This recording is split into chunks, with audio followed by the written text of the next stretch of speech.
江湖是一个不可思议的世界，人在江湖身不由己。近100年来，日月神教声势极盛，现任教主人我行更是高深莫测。正派之中，嵩山、泰山、衡山、华山和衡山为对抗日月神教而结成的五岳剑派联盟，是正道中的中流砥柱。100年间与日月神教缠斗不休，互有死伤，积怨极深。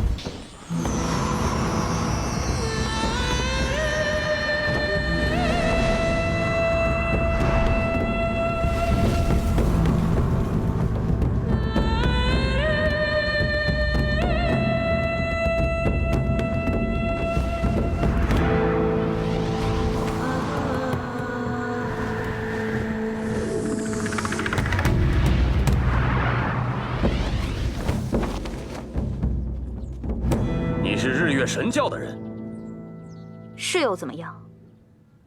你们五岳剑派自称名门正派，想不到行为却是如此的卑鄙，偷师暗算，为难一个孩子。怎么，现在又想为难一个妇人吗？所谓的正派人士不过如此，将我的孩子还给我。左某非佛非道，不讲慈悲，不信因果，只要是日月神教的人，无论老幼，皆在可杀范围之内。只要你说出上黑木崖的路，或许可饶你一命。放肆！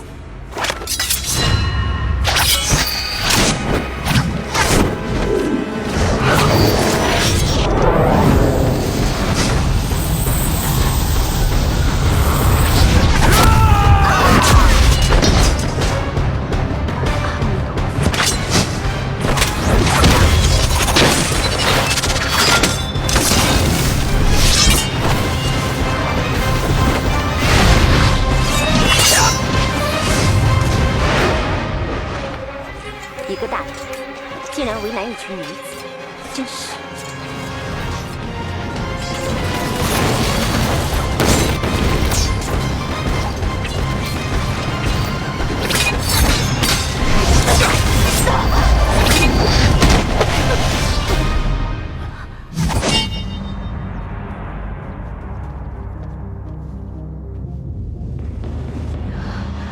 我不知道是谁抓了你的孩子。但是我知道你的命现在在我手上，如何上黑木崖，你当然可以不说，但我有100种方法可以让你开口，不信可以试试。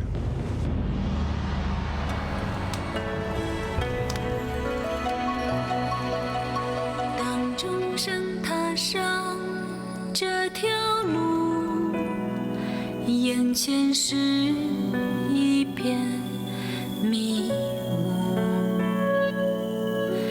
太多的嫉妒，太多的束缚，默默承受着求不得苦。深爱就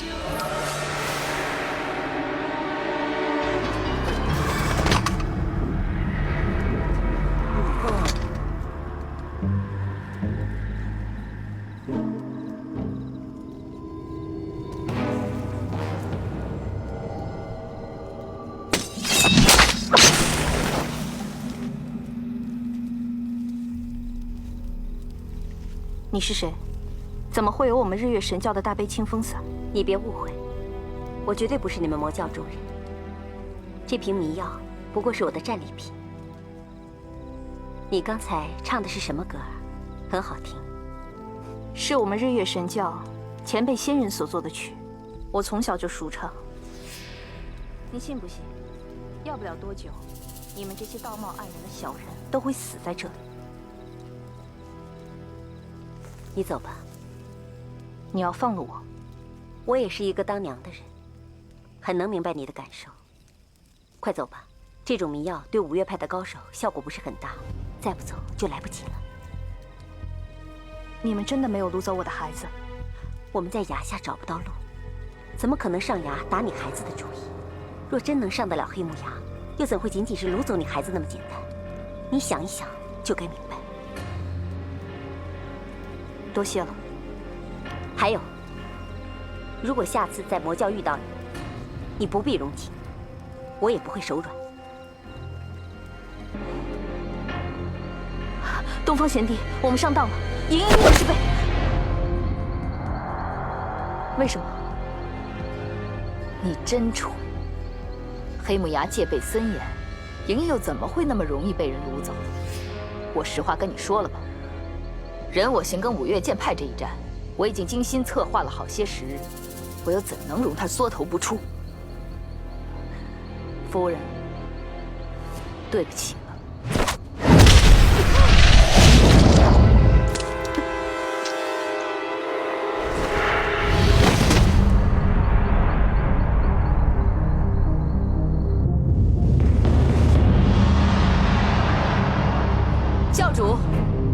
教主，任大小姐被人掳走，而夫人护女心切，也被五岳剑派杀死了。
教主听说，你们所谓的正派要灭我日月神教，那得凭真本事。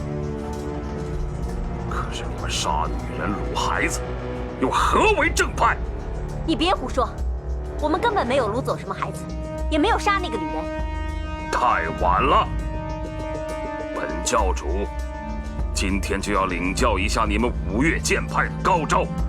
既然如此，任教主，请赐教。杀鸡焉用宰牛刀，让我来会会任教主的绝世武功。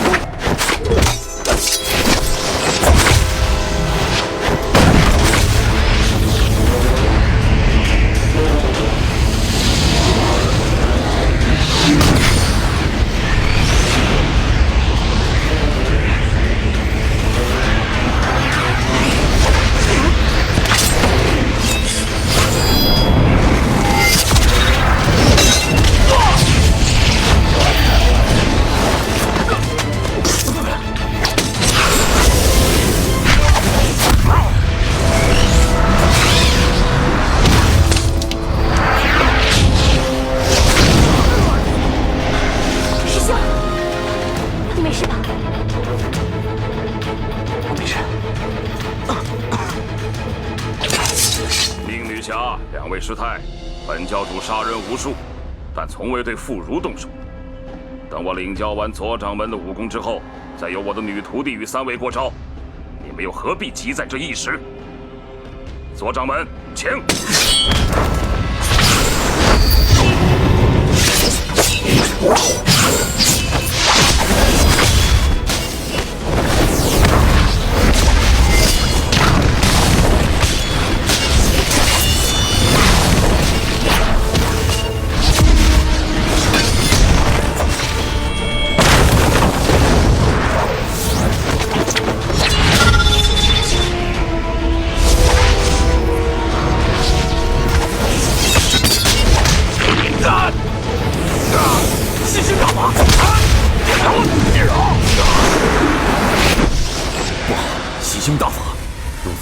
不要一盏茶的功夫，我非被这个老魔头吸光内力不可！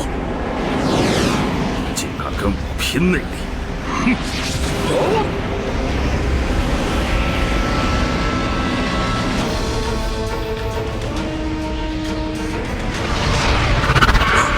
糟了，我的内力怎么堵在经络之中，不听使唤了？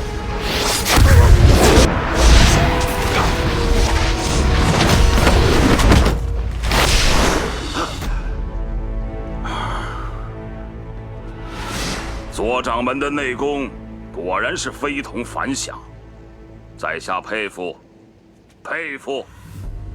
如今之计，只有速回崖上疗伤，再派人寻找莹莹下落，至于血腥的仇，暂且先忍一忍吧。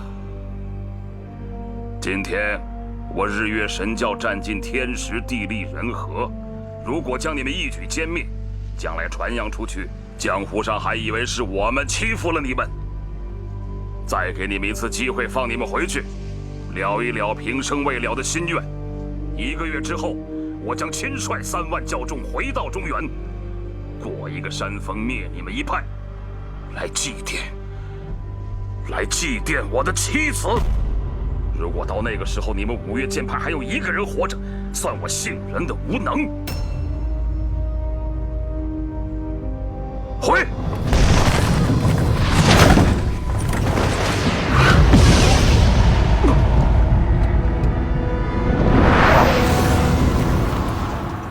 左掌门，还好有你，不然我们5岳非得让这魔头一网打尽不可。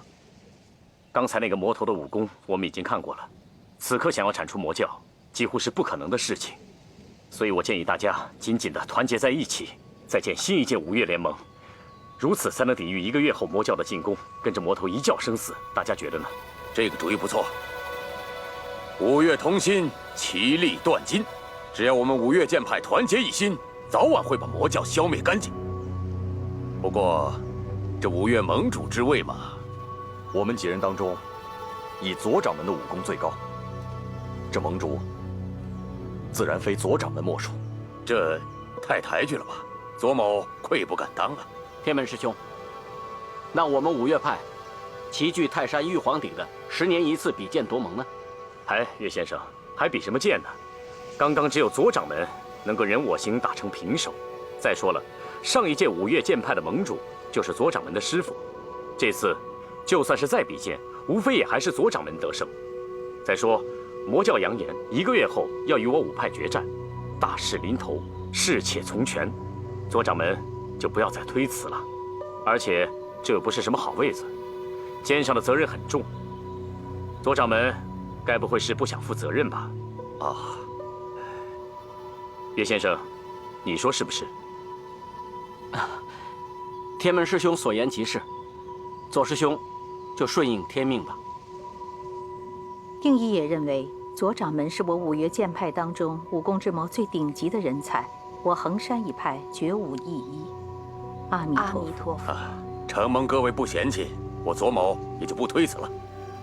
想往5岳剑派虽分僧尼道俗，但这匡扶正义之心却是一致。从今日起，我5岳剑派就同仇敌忾，同气连枝，共御外敌。同气连枝，共御外敌；同气连枝，共御外敌；同气连枝。恭喜掌门荣登5岳剑派盟主之位。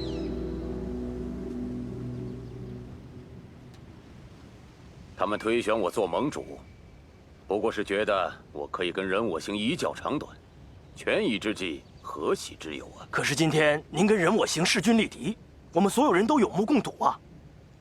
侥幸而已。刚刚人我行这个魔头，明明可以置我于死地，可是为什么忽然不打了呢？实在让人想不通。可见掌门人内功深厚，人我行的吸星妖法也未能奏效，何谓侥幸啊？去吧。人我行的吸星大法威力惊人，只要再多施展一会儿，我的真气就全都没有了。即使不死，也会变成废人。他怎么会错过这么好的机会呢？这中间一定有什么蹊跷。算了，不去想了。当务之急是好好想想，万一再遇到人我行，我该如何对付他？属下参见教主。东方不败，你怎么来了？属下已探知大小姐的下落，前往和5岳剑派一番厮杀，幸好不负教主圣托，已将大小姐平安带回黑木崖。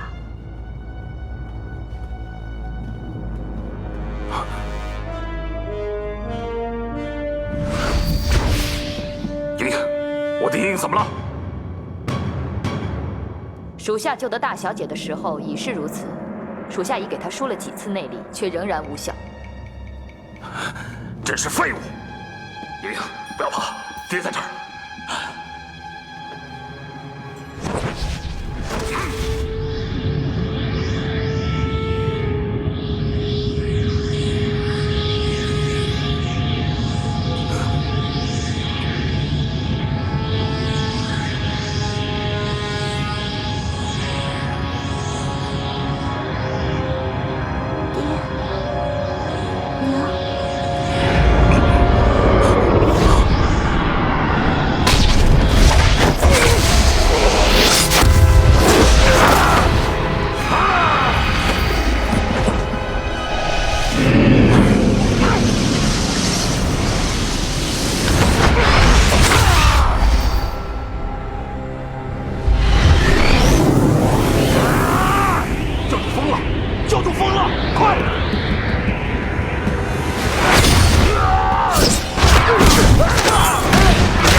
教主回来以后就变成这个样子，会不会因为夫人去世的事打击太大了？教主已将齐长老和吴长老逼于掌下，我们必须想办法将教主暂且制服，否则后果不堪设想。教主虽然神志不清，武功却不是，要接近他是难上加难。东方虽然不才，却也不想看着日月神教自相残杀。我看就由我去接掌。向左使与屈右使，你们从旁接应。倘若东方不幸死于教主掌下，这日月神教就交给你们了。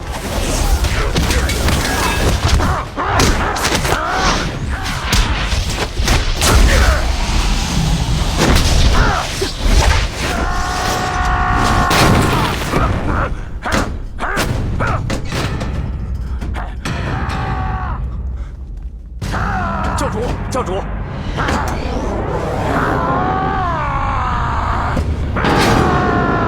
教主心智被迷，一时之间还好不了。我建议先把他带到异地疗养，等到他病好了，再回来处置教务。各位意下如何？这本教岂可一日无主？东方副教主用智用力救了我等，教主之位若非东方副教主来做，再换哪一个能服教众？且慢，教主继承之事应稳妥商议，更何况教主发疯之事疑点重重，更应细细调查。东方副教主本来就是教主的继承人，这个姓罗的妖言惑众，已被我斩杀，还有哪个不服？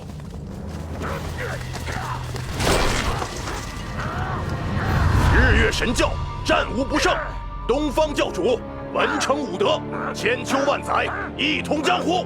千秋万载，一统江湖。承蒙各位好朋友赏脸，驾临嵩山，在下感激不尽。各位朋友来此之前，相信大家必定知道，今日就是五岳剑派同心协力归并为一派的大好日子。我们五派向来同气连枝，100多年来互相照应。我也当了10几年的五派盟主了。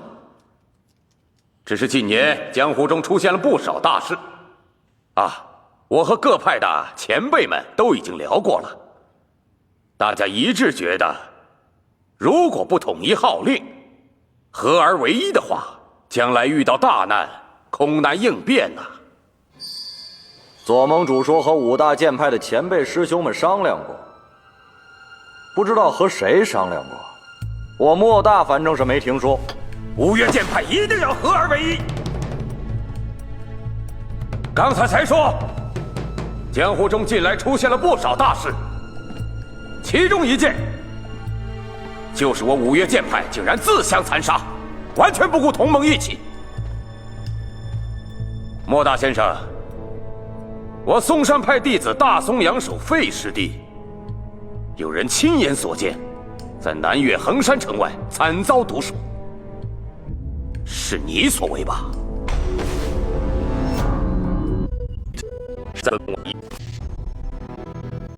一个是一件事，我已经被领导我难道一次报自然这是领导地方我你还你在当时掉别放给旁边的电子保护都一派我们这里五星派的加一百更后面谁差不主家我左盟主说笑了，以我莫大这点微末道行，如何杀得了嵩山派的大松阳守呢？若是光明正大的打斗，你莫大还真不是我费师弟的敌手。但是暗施毒手的话，以你南岳衡山千变万化的剑法，再高的高手也难免要遭其所害。莫大先生，我们仔细查看了我费师弟的伤口，发现伤口都被刻意处理的血肉模糊，但是下手的部位可是掩饰不了的。这些不过是左盟主的妄加猜测罢了，做不得数的。我们五岳剑派合而为一，是近年来武林中最大的盛事。莫大先生，你也是一门的掌门，应该知道凡事以大局为重，私怨为小。只要有利于我们五派，个人恩怨都可以放在一边。莫大先生，你也不必太过着急。费斌是我师弟，但只要五岳剑派合而为一，咱俩也是师兄弟。死者已矣，活着的人不必再造杀孽。莫兄，你说对不对？好了，南岳衡山已经没有意义，不知道东岳泰山怎么想啊？泰山派自从祖师爷东林道长创派以来，已经300多年，贫道无德无才，未能将泰山派发扬光大。但是泰山派这300多年的基业，怎么说也不能在贫道的手中白白断送掉。并派的提议，恕贫道万万不能从命。天门师侄，这就是你的不对了。这个是什么人？他是天门道长的师叔玉姬子。我泰山一派3代共有400多人，怎能因为你一人的私心，阻碍了五派的大业呀？师叔，您这话是什么意思？师侄自从执掌泰山门户以来，有哪一件事不是为了本派的声誉和基业着想？我反对合并，无非是为了保存我们泰山一派，这怎么能叫有私心呢？五派合并，是我五岳剑派声誉壮大的日子。五岳剑派的弟子个个都跟着沾光，但是你，泰山派的掌门恐怕轮不到你做了。这个掌门人我不做又有什么关系呢？可是泰山一派绝不能在我的手上被别人吞掉。你说的倒挺漂亮，可是在你的心里，你真的能舍弃掌门之位吗？你还是这么说。好，从现在开始，这个掌门人我不做了。你想要做，你自己做好了。你舍得？我为何不舍得？好，那就给我玉姬子吧。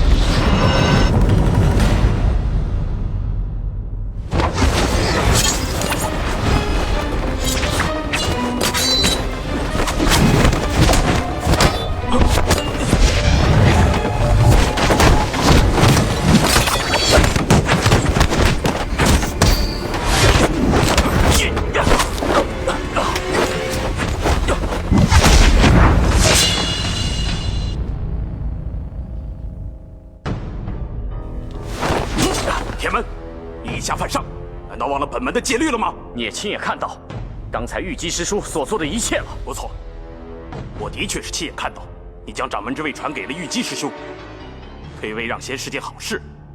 既然玉姬师兄已是本派的掌门，你仗剑行凶对他无礼，这可是欺师灭祖、犯上作乱的大罪。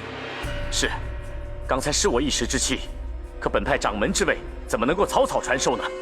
就算是要传授，也不能传授给这个乌龟王八蛋！住口！污言秽语！你居然说出这种话，还配做掌门吗？旧掌门退位，新掌门接任。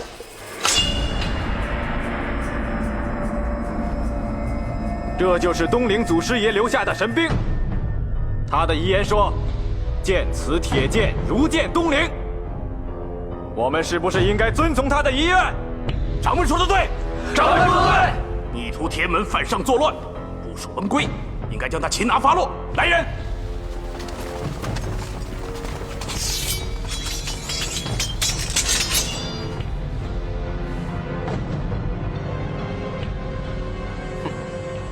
哎，看来是左冷禅预先安排好的陷阱啊。好，你们要打是吧？那就拼个你死我活！完了完了，这天门道人脾气暴躁，三言两语就着了玉姬子的道，他死定了。天门等人听令，本掌门令你们弃剑投降，难道你们要违背祖师爷的遗训吗？废话，你有什么资格做本派的掌门？泰山弟子听令，这件事情与你们毫无关系，只要你们弃剑归顺，本掌门一定既往不咎，否则严惩不贷。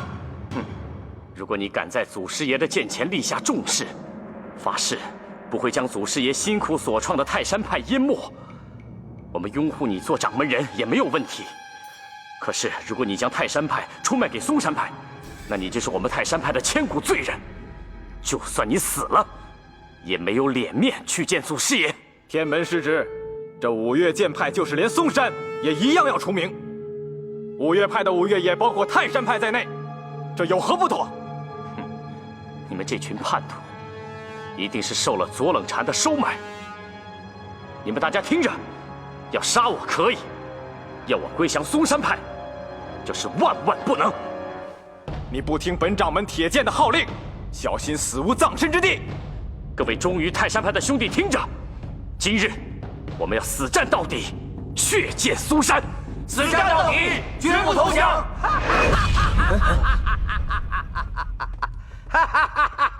老子走遍天下，英雄好汉倒是见多了，不过像你们这样说话不算数的无赖狗熊，真是少见了。哼，牛鼻子，你明明答应将你的掌门之位传给别人，怎么自己说过的话当放屁呀？你天门道人，我觉得你的名字应该改一改才对，就屁门道人好了。你给我滚！这些是我们泰山派的门户家事，不用你来管。老子看不惯的事情就要管。今天是五岳剑派合并的好日子，哪轮到你这个臭鼻子老道在这儿舞刀弄剑、大呼小叫、放屁？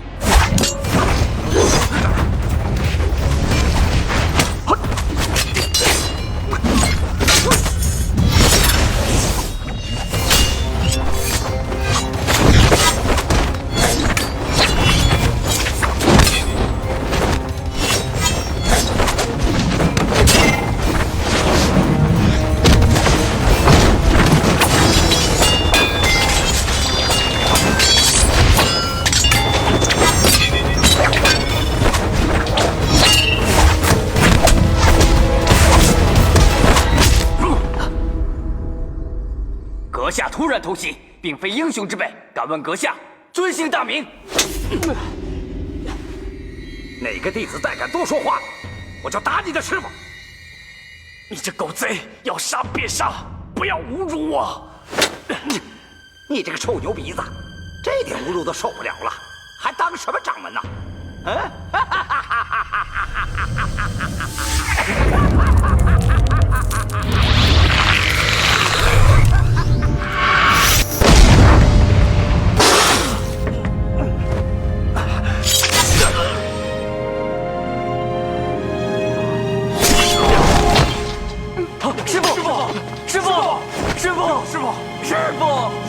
你为什么要这么傻？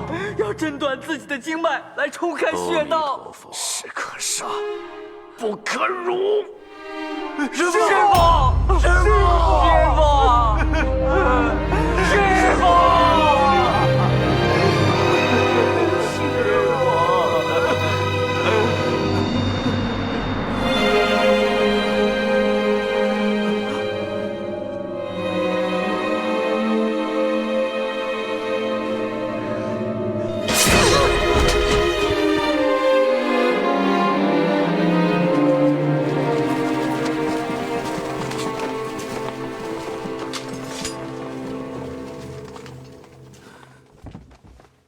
哎呀，可喜可贺，可喜可贺呀！玉姬道长，恭喜你成为泰山派的新任掌门。噗，不要脸！左冷禅竟然派青海一霄来对付天门道长，哼，太不要脸了！玉姬兄，那你看对五岳剑派合并之事意下如何呀？五岳剑派合并，对于我们五派上上下下只有好处，并无坏处。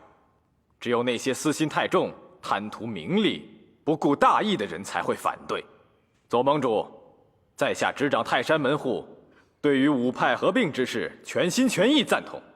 我泰山派一定会在左盟主领导之下发扬光大。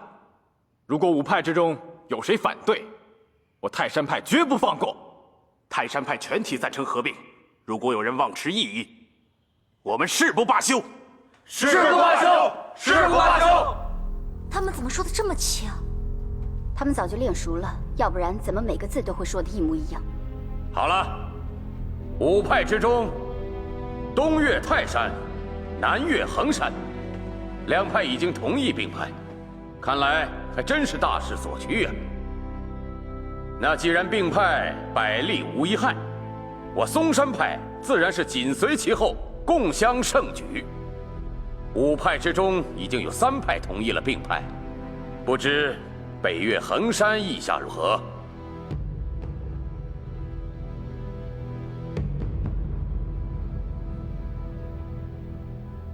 衡山派前任掌门定义师太，以前曾多次和在下商议合并之事。对合并之事，他可是极力赞成的。左掌门，这话说的可就不对了。毕派前掌门在圆寂之前对合并之事是极力反对、痛心疾首的。现在他老人家已经逝世了，但是你以个人的意见强加在他身上，于理不合。你师父生前武艺高强，见识不凡，是五岳剑派中我最佩服的人。可惜呀，灵鹫寺中遭奸人所害。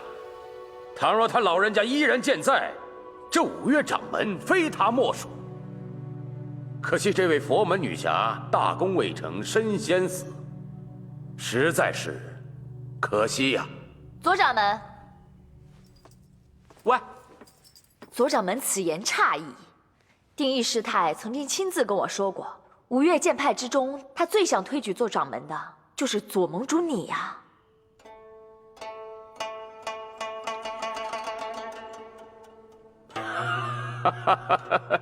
姑娘实在是抬举了。哦，左某不才，怎么能跟老前辈相提并论呢？相去甚远，相去甚远。哎，不过还未请教姑娘尊姓大名啊？哦，失礼失礼，在下便是名震江湖的五仙教教主蓝凤凰。好，当然了，现在五仙教只有我一个人了，所以教主是我，教徒也是我。啊，久仰久仰。久仰？不知道你是久仰我武功高强，还是见识不凡呢？通通久仰。那你真是过奖了。说到武功啊，我蓝凤凰算什么呢？只不过比你左掌门高那么一点点而已。是吗？当然了，定义师太也是这么说的。定义师太还说了，如果五岳剑派一定要合并的话，那能够做掌门的人，应该就是左盟主你呀。不知道你意下如何？前辈虽然这么说，但是在下还是不敢当。你先别高兴得太早了。定义师太说了，您呢非常不错，是一位英雄人物。不过可惜他私心重，心胸窄。如果让他做了掌门，弟子们全都要受苦。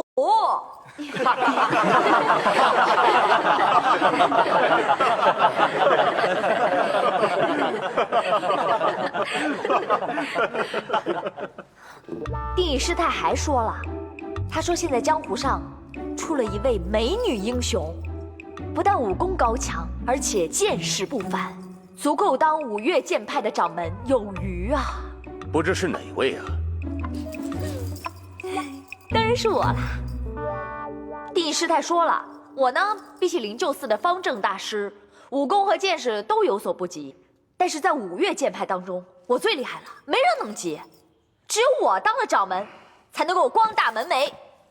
蓝凤凰，北岳衡山定义师太说的话，有谁听到了？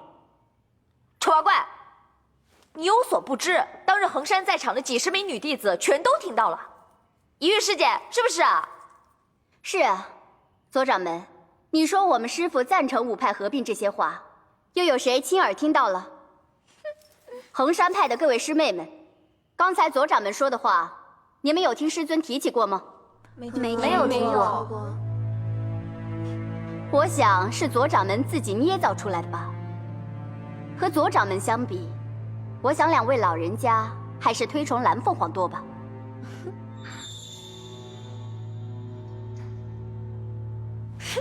对，大家都听到了，我蓝凤凰没骗你们吧？定义师太亲口跟我说，虽然五岳合而为一，但是泰山、华山、南岳衡山、北岳衡山还有嵩山，各处东南西北中，很难真的合并在一起的。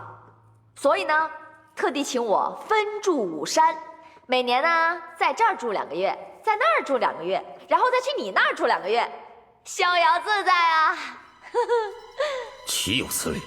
我大功告成之后，不杀了你这个贱女人，我誓不为人。哎呀，不对，我要是每天都忙于公务，那我就没有时间成亲了。不行，绝对不行！哎，我决定了，五派还是不要合并了。说得好！莲湖掌门。你执掌北岳衡山派门户，对旗下弟子不严加约束，任由他们在天下英雄面前胡说八道。蓝凤凰，快回去。左掌门，十分抱歉啊，这位姑娘虽然心直口快，但她绝不是造谣之人。我们前任掌门定义师太所传的遗言，由她转述出来，应该会比不是本派的人转述更为可靠啊。北岳衡山派对五派合并之事是赞成了。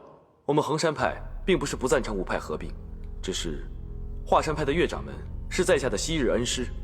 现在我虽然已经改投别派，但恩师昔日的教诲，在下不敢忘记。这么说你是听岳先生的了？不错，我们衡山派决定与华山派并肩携手，共同进退。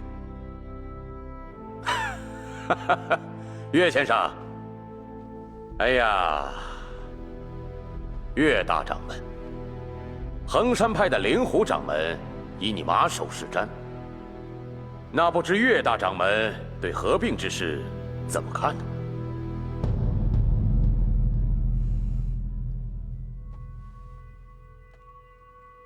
谢盟主垂询。在下也曾对这件事仔细思量过。我华山派近100年来也发生过剑宗气宗之争，当年的2宗之争残杀的惨况，我至今想起仍然觉得不寒而栗。所以我觉得，如果武林各派避除己见，那么江湖上就会少许多杀戮，英雄豪杰也不会英年早逝，更不会多一些无依无靠的孤儿寡母。善哉善哉，岳掌门的这番话真是宅心仁厚啊！武林中如果人人都像岳掌门这么想，一场腥风血雨就会消弭于无形之中。方丈您过奖了。既然历代高明人士他们都知道门派之间为祸甚大，但又为什么不想出个办法来将其铲除呢？在下不明白之余，也曾经苦思多年，直到最近，我才恍然大悟啊，而找出了其中的关键所在。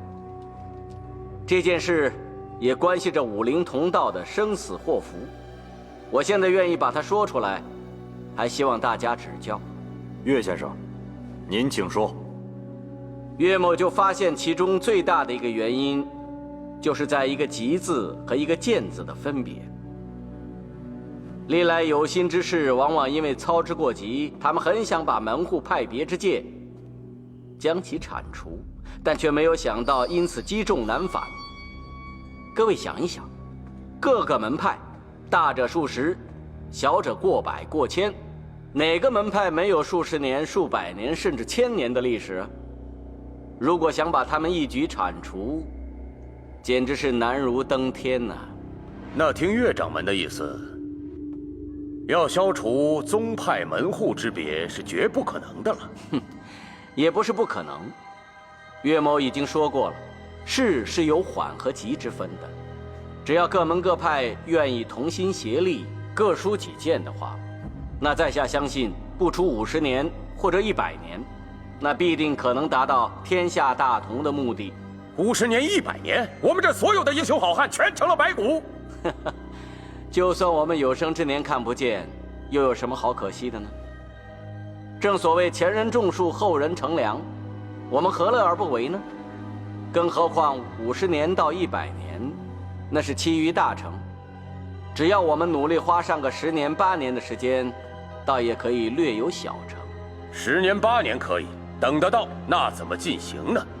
只要各门各派依照地方的远近和武功的相似度，首先大家交好，然后再进行合并。我相信，用不着10年、8年，大部分的门派都可以合而为一了。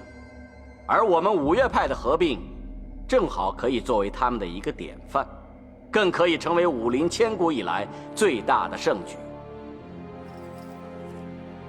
原来华山派也赞成五岳剑派合并啊？掌门说过，咱们衡山派与华山派马首是瞻，如今岳不群答应了，那我们岂不是要赞成？啊，听岳掌门这么一解释，我终于明白了，我们五岳合并对江湖有如此重大的意义。不错，而且我们五派合并之后，最重要的就是绝对不能跟其他的门派争一日之长短。我们并派的目的就应该着眼于西征解分这4个字上面。听明白了，这么说华山派是同意合并了？当然了。还有北岳衡山的灵狐掌门，他曾经与在下有着20多年的师徒情谊。如今他虽然已离开我华山派，但他对华山的恩情始终念念不忘。他就曾经和在下说过，愿意和华山同为一派。原来师父让我重返他门下，不是让我重返华山，而是五派合并之后，我可以和师父师娘在一派之中。恭喜岳掌门、灵狐掌门，从今日起又重新同门一派了。哎呀，真是天大的喜事啊！哎，不妥不妥，这件事儿非常非常的不妥。想当初我们把衡山掌门让给令狐冲的时候，我们是有条件的，一定要给定静、定一2位师太报仇。现在大仇没报，怎么能合派呢？令狐冲，你要做不好这个掌门，不如让给我吧。哎，不行，你这个女人就别在这捣乱了，赶紧给我滚下山去！你我怎么了？你真是太好笑了！你们嵩山派千方百计要把五派合并，现在衡山最大的美女英雄站在这儿，你就叫我滚下去？好，我这一滚，所有衡山派的大英雄、小英雄全都跟着我一起走，到时候你就剩下4派，搞4派合并吧。我们走！哎，有话好商量啊！灵狐掌门，咱们练武之人一诺千金，你答应我岳先生要听他建议的，怎么能一走了之呢？重儿，你我二人情同父子，你师娘更加对你不薄，难道你不想言归于好吗？师父，我怎么会不想跟你言归于好？师父赞成五派合并，我也不敢抗命。只是两位师太的血海深仇，两位师太惨死，人人都觉得可惜。只是我五岳派今日刚刚成立，所以衡山派的事就是我岳某人的事，我一定集结五派之力，全力捉拿这个凶手。重儿，你就放心吧，就算这个真凶是五派中最顶尖的人物，我也绝对不会放过他的。如果岳掌门肯出面主持大局，为衡山两位师尊报仇，那我们衡山派上上下下都会感激万分的。好，岳某就向各位保证，3年之内，我岳某人一定查出这个真凶。左掌门，我师父所说的诺言，你同意吗？啊，当然同意。好，既然如此的话，我们北岳衡山对五派的合并就毫无意义了。好极了，好极了，那咱们大家就先回座位吧。既然五派意见一致，那么从今日起，江湖上再没有五岳剑派，五岳剑派的门下弟子，通通成为新五岳派门下弟子。哎，算了算了算了，既然你们大家非要将五岳剑派硬塞成五岳派的话，那我蓝凤凰也只好顺理成章、信口开河，勉勉强强就答应了。不过谁做掌门呢？啊？谁呀？不会是我吧？是我也行，可以啊！哎，咱要点脸行吗？啊，谁说推举你做五岳派掌门人了？灵狐掌门，这个女人在这里捣乱，你都不加以管束一下吗？等等，你刚才叫她灵狐掌门，那你就是推举令狐冲当掌门人了？好，我同意。哎，不是，误会，我不是说推举令狐冲做掌门人啊。那你就是让我做掌门，可以。姑娘，你话太多了，一个人在这高谈阔论，视天下英雄为无物，能不能让大家发表下意见？行，当然行了，有话快说，有屁快放。哎，这女子在这胡说八道啊！大家不要在意啊！每个人都大胆地发表下意见啊！你放屁！你才放屁呢！五岳剑派同气连枝，联手结盟，向来都是我们左掌门担任盟主。左盟主率领五岳剑派以来，声望日隆，所以五岳剑派合并顺理成章，还是应该由左盟主担任。嵩山兄弟，你的屁好臭啊！你说什么？五岳剑派合并呢，是推陈出新的盛举。那这个掌门人自然也要除旧更新，选一个新的嘛。我看从年龄最小的做起，怎么样？贫道再也不能容忍了。我和你都分属同门，你要和我动手的话，那就是自相残杀。那是因为你废话太多了，神憎鬼厌。五岳派如果没有你在这儿，耳根子都清净。废话，臭道士啊，你说有利于五岳剑派前途的好话，难道不应该说吗？狗嘴里怎么能吐出象牙来？你说的对，你绝对吐不出象牙来。我们五岳剑派找谁做掌门，是关乎本派前途，还有武林同道祸福的大事情。小女子苦口婆心的，无非就是想找一个前辈高人做我们的掌门人嘛。这个人存有私心，你居然想找一个给了你3000两黄金，还有4个美女的人做掌门人？岂有此理！你再敢胡说八道，我定叫你血溅当场！你已经有卑鄙的手段害死了你们派的天门道长，你还想继续害人？哎呦，对了，我差点忘了，残害同门一向是你惯用的伎俩。你再敢上前一步！我再上前一步怎么了？我还多上一步呢。这里是嵩山派的地方，不是你玉姬子私人的，你别乱来啊！岂有此理！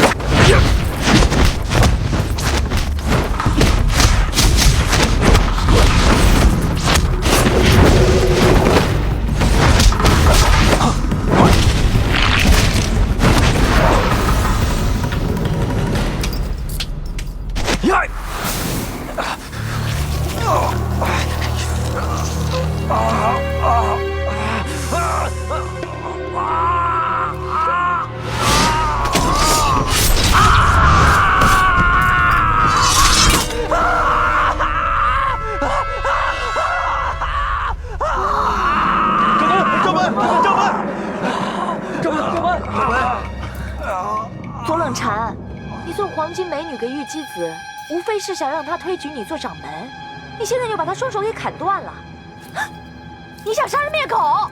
我要是再迟片刻出手的话，他早被你双手上涂的毒给毒死了，还有命吗？你还在这说风凉话？左盟主，你又自作聪明了不是？我刚才拉着玉姬子，那是想跟她开玩笑嘛。今天是五岳派开山立派的好日子，哪会有人在这杀人这么荒谬呢？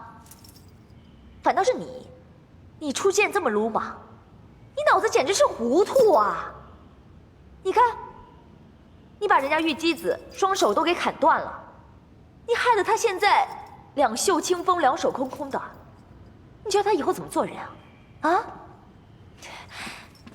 大家分属同门，有事情应该好好商量啊，何必下手这么狠毒呢？怎么蓝凤凰今天说的每句话，都正中左冷禅的要害？他不可能突然间脑子变得这么清醒，一定是有人暗中指点的。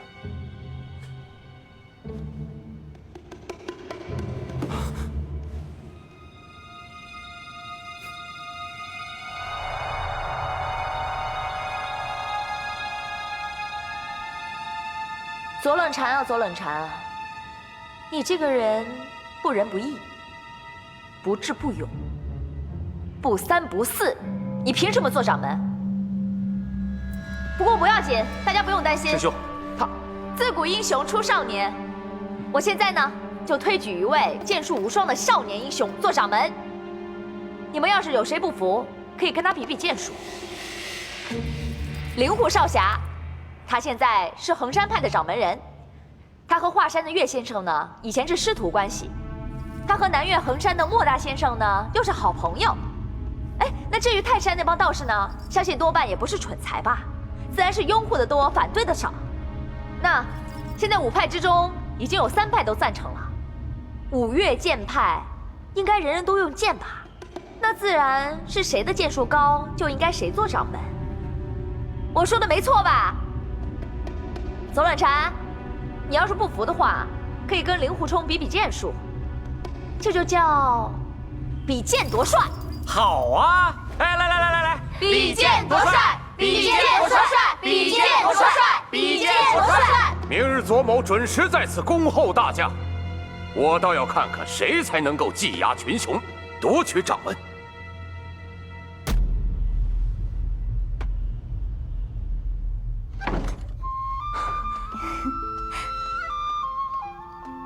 真是没想到，今日能在这里见到你，我就觉得奇怪。今天这个蓝凤凰说话说得头头是道，原来是你在背后指点他。我知道今天事关重大，所以我就打扮成这样来嵩山助你一臂之力，让你当上五岳派的掌门。说老实话，看你穿这身尼姑装，我还真有点不适应。哎，你别忘了，你是魔教的圣姑，是所有正派人士的死敌，你知不知道你这样很危险啊？为了你，我什么都不怕。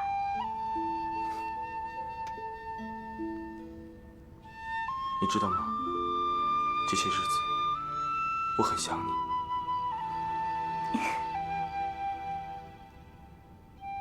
冲哥，我早就料到风善太推举五岳派掌门一定波澜重重。你看这岳不群，狐狸尾巴马上就露出来了。我也没想到，我师父会赞成五派合一。你师父就是利用你这个弱点，用昔日的师徒之情来打动你，让你对他没有戒心。其实岳不群比左冷禅更有心计，左冷禅只不过是个小人，而岳不群却是伪君子。你是说我师父他会利用我？我……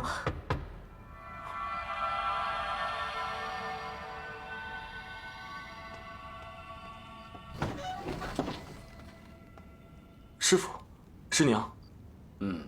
我们能进去吗？当然可以，请进。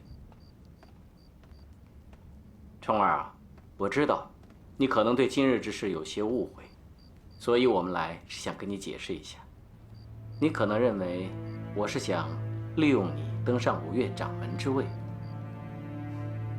你错了。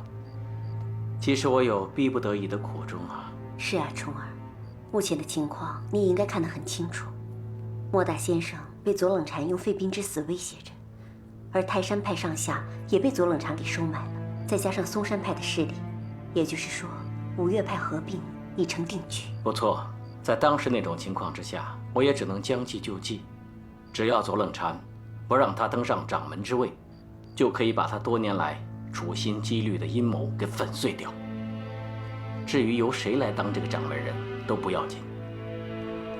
其实我倒认为，以你现在的武功，这五岳掌门之位就该由你去做才对。师父，我根本就不想做五岳派的掌门。嗨，我知道，但大势所趋，恐怕你想推都推不掉啊。明天比剑夺帅是非常重要啊，你一定要竭尽全力打败左冷禅。既然事情都已经解释清楚了，那我们就先走了。好，我送你们。嗯。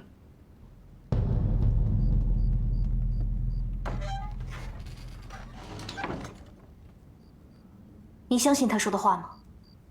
可是我师父说的都是事实。我不相信。莹莹，我知道你关心我，可是你也不需要那么多疑吧？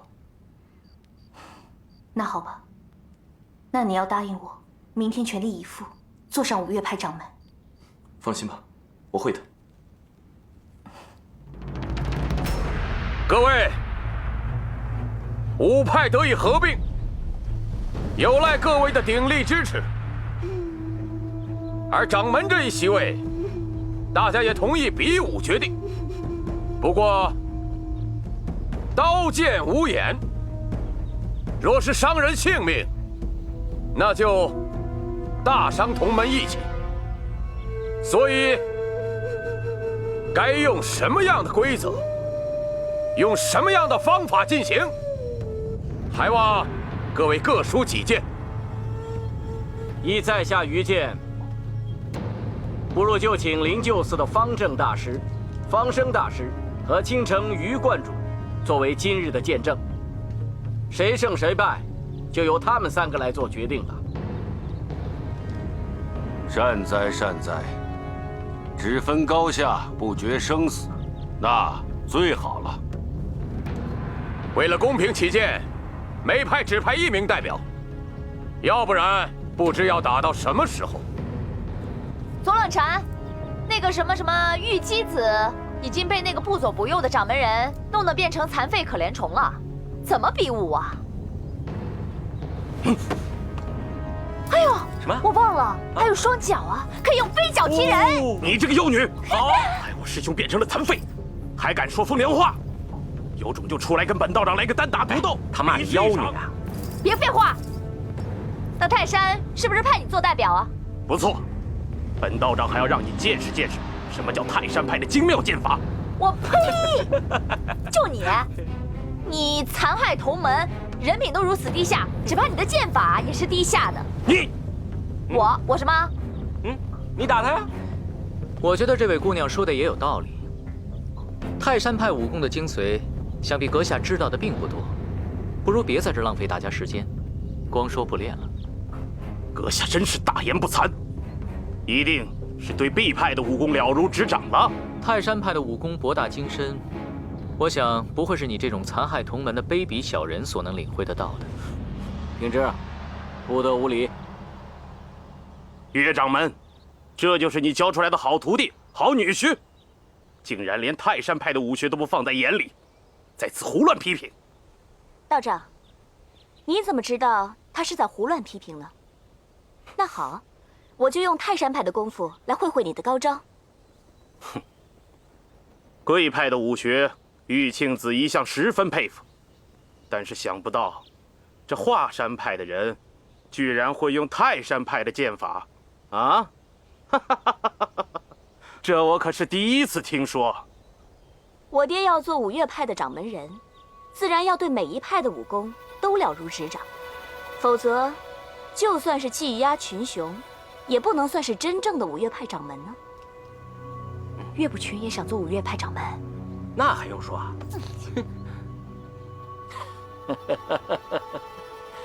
小女不过是信口开河，各位可千万不要当真呐！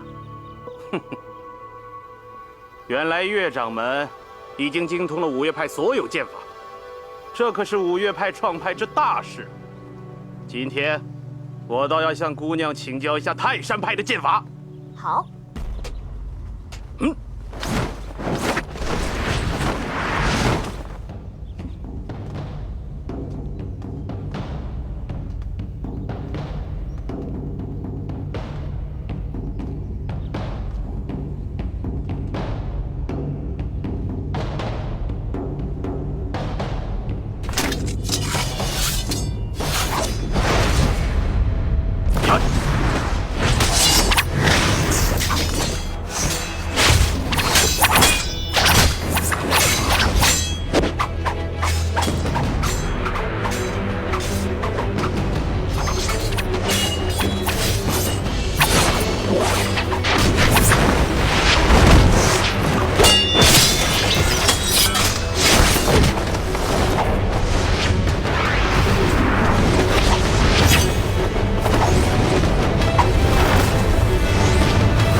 绝招！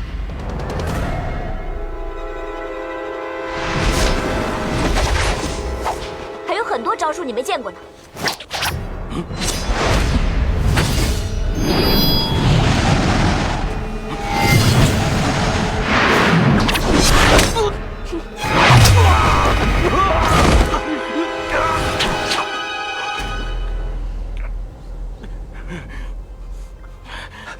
师叔，师叔，师叔，师叔，慢点，师叔。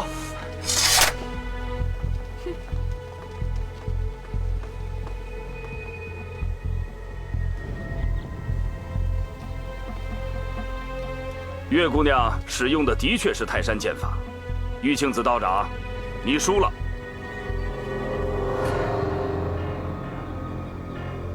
冲哥，这几招泰山剑法是你教他的吗？我知道了，石洞里的秘密终于被他们发现了。他们所有的招式都是从石洞里学来的。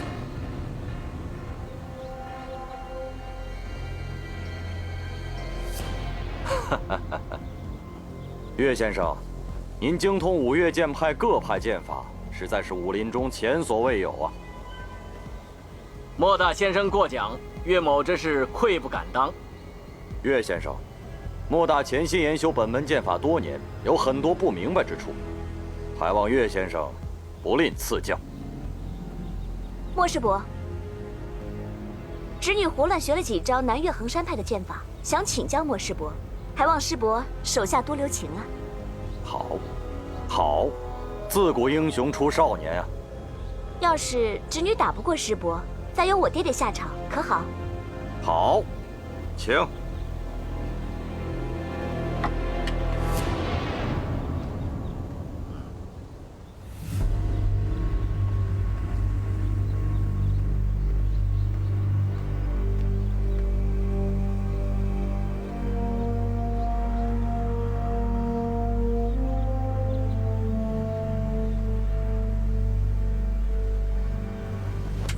还望莫师伯承让。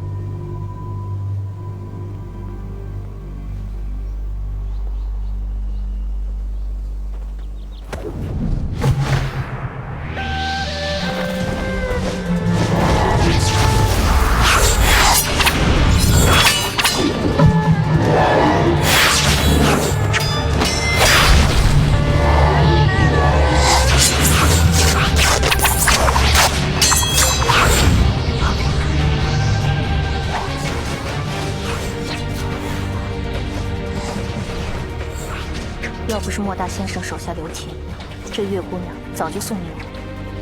其实小师妹她的武功一点都不高，只不过她使出了失传了的五岳剑派剑法，所以这个玉庆子算是输得不明不白。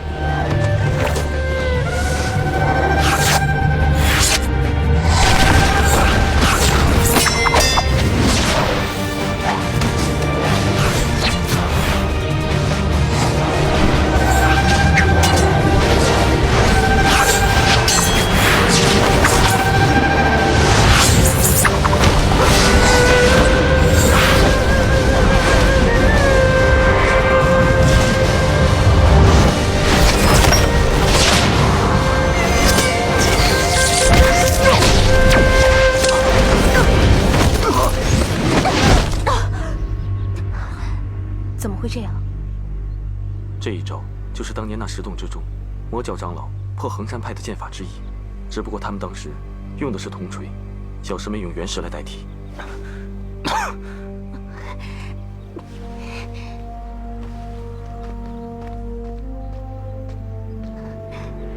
爹，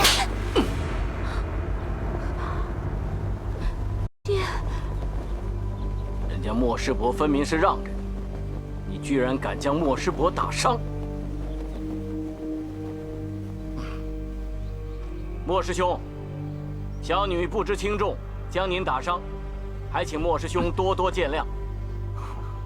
将门虎女，果然不凡。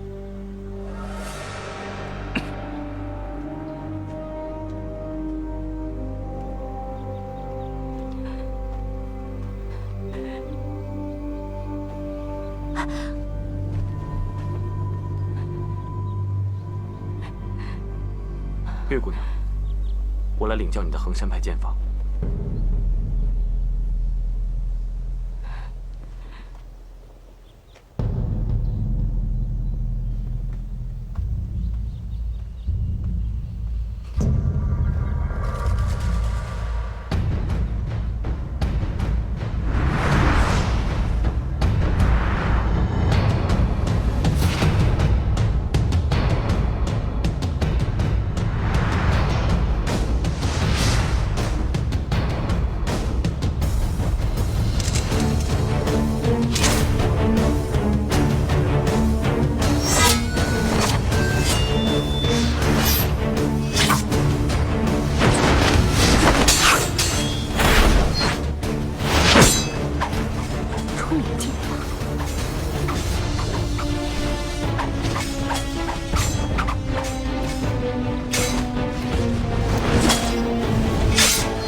别说了，快点把他扶过去！啊，对，来，这样走。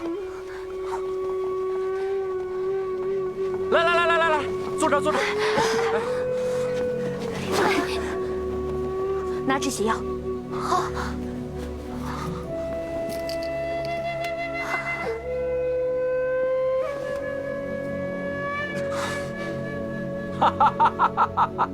山儿，你以泰山南岳衡山、北岳衡山的剑法力败3派掌门，你也真是难得呀！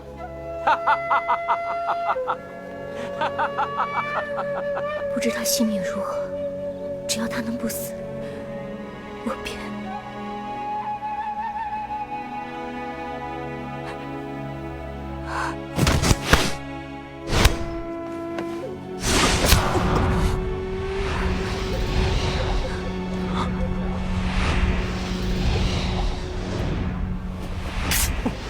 来，灵狐兄，抱上。天助我也！本来我之所惧，不过就是令狐冲这个后生小子。如今他自甘伤于小姑娘剑下，则5月中再无可虑之敌。原以为华山派以紫霞气功闻名，今日方知华山一派在岳先生的精心钻研之下，连衡山、泰山、衡山诸派剑法也都通晓，不但通晓，而且精绝，实在令人赞叹不已。这5岳派掌门一席，只怕是要……岳姑娘以一身而能精通我5岳之4派剑法，实属稀奇可贵。倘若再以嵩山剑法赢了我手中长剑，我们当以岳先生为掌门。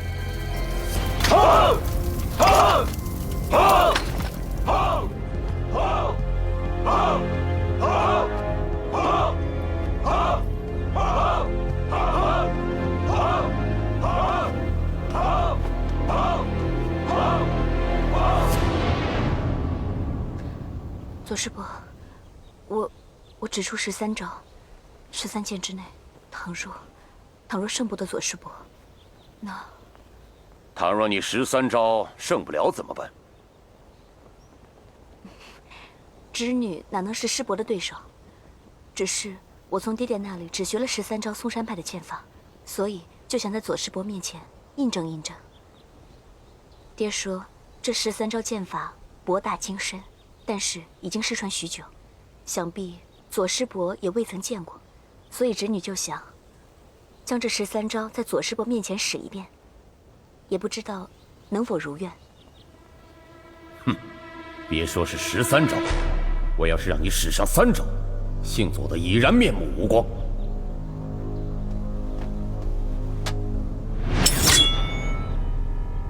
请吧。这是什么武功？爹爹可没教过。算了，事已至此，怕也没有用了。左师伯，还望你手下留情，侄女献丑了。这是什么招数？像我嵩山派17路剑法之中，似乎没有一招比得上。这可奇了。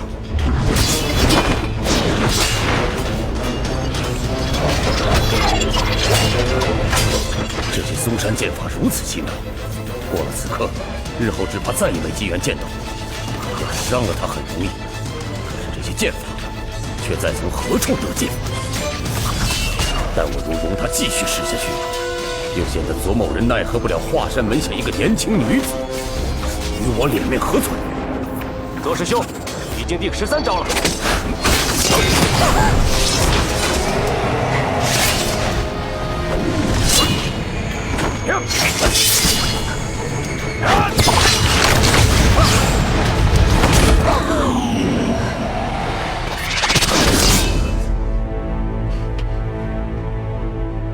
多谢左师伯承让，让侄女在你面前班门弄斧，使了13招嵩山派的剑法。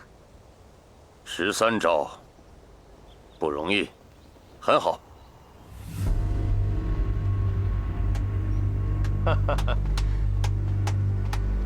各位，刚才大家都看见了吧？左掌门神功盖世，而且雅量高致，博大能容。这位岳大小姐学得了我们嵩山派的一些剑法，便在她老人家面前妄自卖弄。左掌门只等她技穷，这才一击而将之制服，足见武学之道，贵精不贵多。无论哪一门哪一派的功夫，只要练到了登峰造极之境，皆能在武林中悄然的自立。刚才这位岳大小姐仗着自己的一点小聪明，当别的门派同道练剑之时，暗中的窥看，偷学到了一些皮毛，便自称是精通5岳剑派的各派剑法。其实啊，每门每派的剑法都有各自秘传的师门心法，仅学到一些招式的外形，又如何能说到精通2字呢？偷学别派的武功，乃是武林大忌呀！好，废话不多说了。刚才玉庆子和莫大先生分别败在了岳大小姐的手下，而岳大小姐又败在了左掌门的手下。所以5岳派合并之后，掌门一席，非左掌门莫属。而由此可知，一家之学练到登峰造极，总比那些贪多嚼不烂的大杂烩要高明得多。有左掌门出任，有左掌门出任，有左掌门出任，有左掌门出任，有左掌门出任，有左掌门出任，有左掌门出任。阿弥陀佛。了公平起见，五岳派之中，若有谁能够自信胜得了我们左掌门的，便请出来一显身手。好，既然没人愿意出来的话，那就说明左掌门是众望所归，那就有请左掌门出任五岳派掌门一职。五岳派中人才济济，左某何德何能，实不敢当此重任。五岳派掌门一职位高任重，还请左掌门勉为其难，替我们五岳派众弟子造福。请掌门登坛。请掌门登坛。请掌门登坛。请掌门登坛。请掌门登坛。请掌门登坛。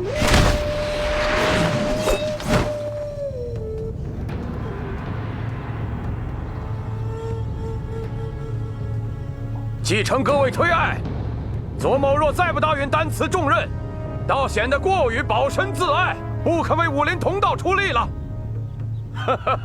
左师伯，你震断了我的长剑，就这样便算是五岳派的掌门人了吗？天下英雄在此，大伙说好了比剑夺帅。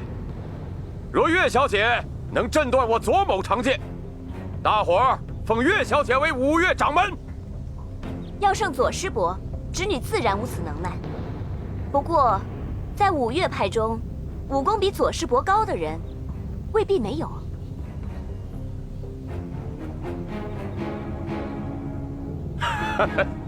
那么以岳小姐之见，在五岳派中剑法武功在左某之上的，是令尊呢，还是令堂呢，还是尊夫啊？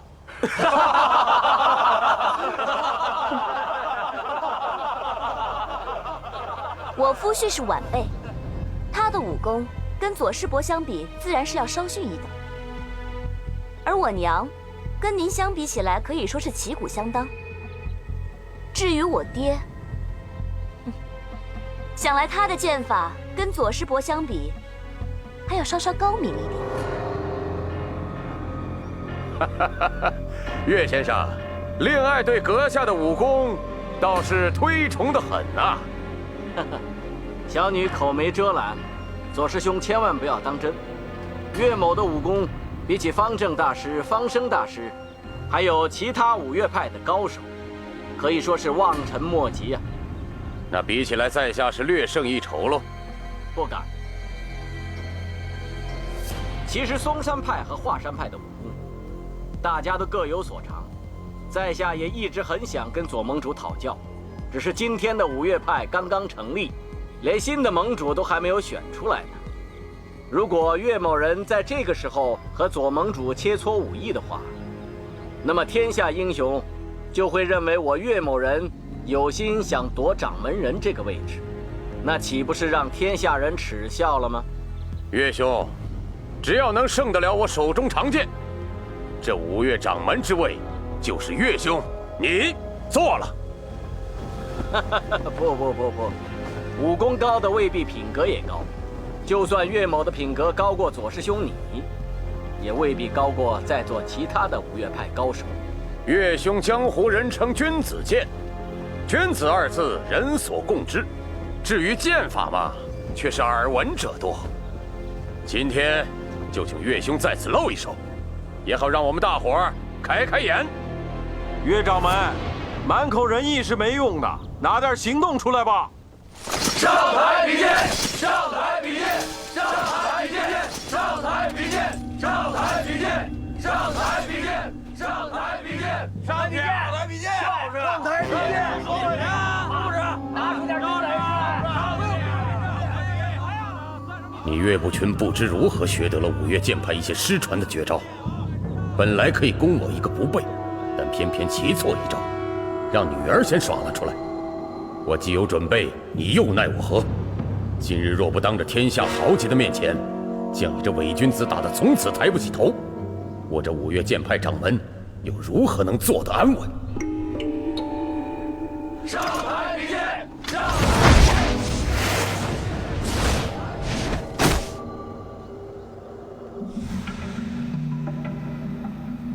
岳兄，天下英雄都想一睹岳兄风采，给个面子吧。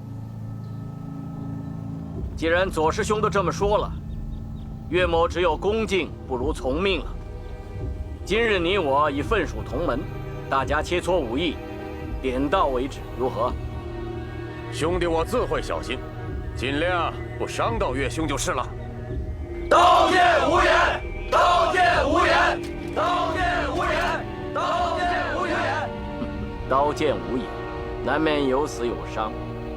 这话说得好。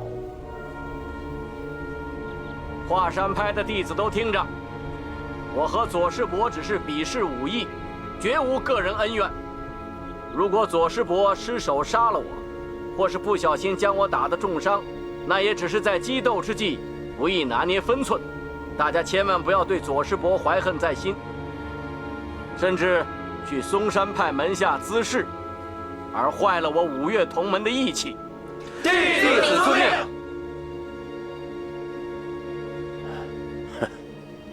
岳先生深明大义，以本派义气为重，那是最好不过。我们五派合一本来就是件十分艰难的大事，倘若因为你我论剑较技而伤了和气，让五岳派的同门大动干戈的话，这岂不是与我们并派的目的背道而驰了吗？好，很好。此人已心生怯意，我正好趁势将他一举制服。灵狐大哥，刚刚流了很多血，灵狐大哥，你好点没？没事，我只是一时大意而已，你们不用担心我。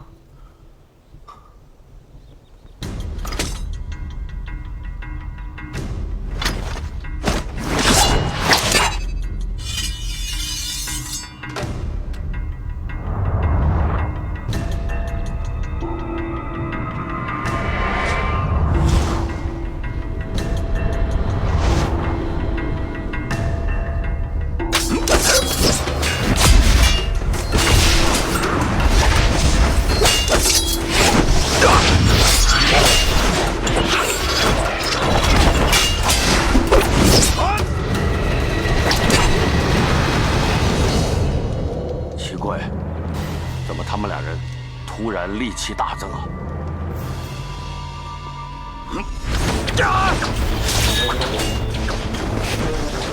这是什么剑法？左冷禅和岳不群的剑法有些相似。钟哥，是不是你们华山剑法？这好像不是我们华山的剑法。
我不会跟你一般见识的。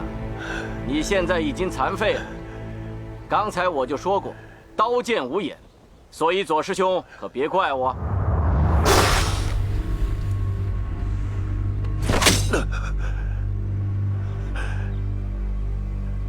左师兄，你没事吧？左师兄，你的辟邪剑法练得不错，不过可惜是假的。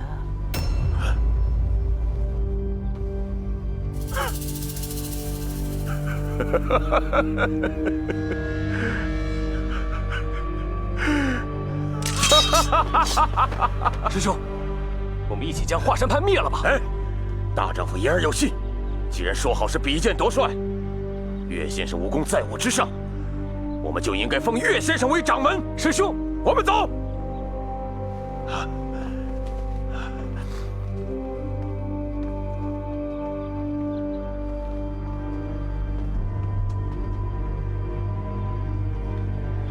在下和左师兄比试武艺，原本大家说好点到为止，但是左师兄的武功实在太高了，在下在危急之际为求自保，因此失了分寸，而将左师兄的双眼打瞎。在下心头觉得十分的不安，但是我保证，一定遍寻名医，为左师兄医治双眼。请岳先生做掌门，请岳先生做掌门，请岳先生做掌门，请岳先生做掌门。既然大家都如此抬举，岳某也就不好再做推辞了。我们五岳派今日刚刚成立，正所谓百废待举，岳某也只能是总领其事，所以南岳衡山方面就由莫大先生继续主持日常事务，北岳衡山方面就由灵狐掌门继续主持日常事务，泰山方面就由玉庆子道长主持。至于嵩山，由于左师兄双眼不便，就烦请陆师兄从旁协助左师兄，二人联合主持日常事务。从现在开始，就由岳某暂时执掌掌门人之位。不过派中的大小事务，还需各位从旁协助，从长计议。现在天色已晚，我想大家都已经累了吧，请到嵩山本院休息。岳某将设下盛宴，款待各位。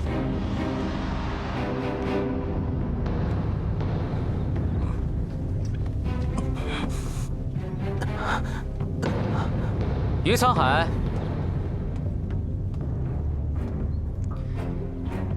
今晚3更，我在这里等你。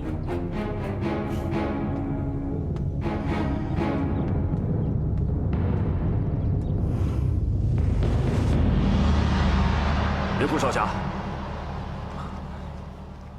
两位大师，晚辈有礼了。灵狐少侠，你伤势如何？伤势已无大碍，多谢两位大师关心。灵狐少侠，这是我们灵鹫寺的金创药，现在送给你，希望你早日康复。多谢方丈大师关心。本座明白少侠的心意，既然事已至此，少侠也无需自责。灵狐少侠，所谓人心难测，害人之心虽然不可有，但是防人之心不可无。以后你要小心一点，伪君子往往比真小人还要可怕。